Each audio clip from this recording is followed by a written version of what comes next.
Rajesh lived a life painted in shades of gray. His job felt like a chore, his apartment like a cage, and his interactions with people were polite, but distant. He felt stuck, like a cog in a machine with no purpose.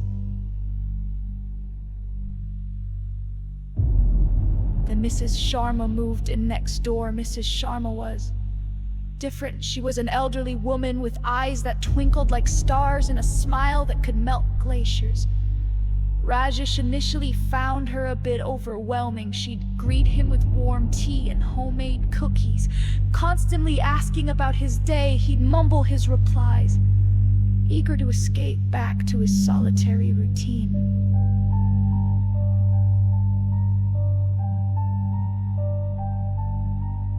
One evening, Rajesh found Mrs. Sharma tending to a tiny, struggling tomato plant on her balcony. He stopped, more out of politeness than genuine interest.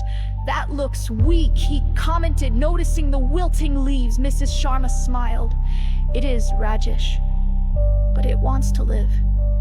See how it's reaching for the sun." She then pulled out a small watering can and carefully watered the plant.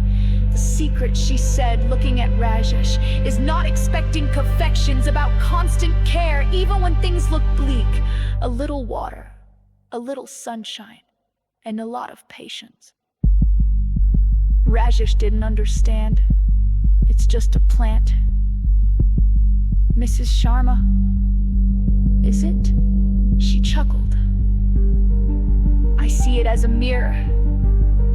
Rajesh, a mirror reflecting life itself. We all need a little care, a little sunshine, and a lot of patience, especially with ourselves."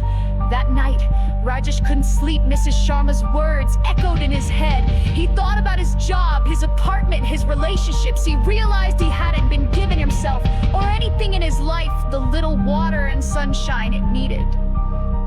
He'd been expecting perfection, and when he didn't find it, he'd given up.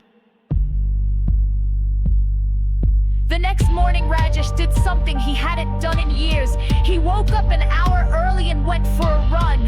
He called his mother, whom he hadn't spoken to in weeks. He even smiled at his grumpy boss. Throughout the week, Rajesh continued to make small changes. He started taking on tasks at work that challenged him. He cleaned his apartment and filled it with plants. He even invited Mrs. Sharma over for tea. Slowly, his world began to change. The gray started to fade, replaced by hues of hope and joy. He realized that the secret wasn't about a new job or a new apartment, but about a new perspective. Mrs. Sharma, his new neighbor, hadn't just moved next door. She had moved into his life, bringing with her the simple but profound secret that even the most struggling plant or person can flourish with consistent care, a little sunshine, and a whole lot of patience. And sometimes, all it takes is one kind word from a neighbor to remind you of that.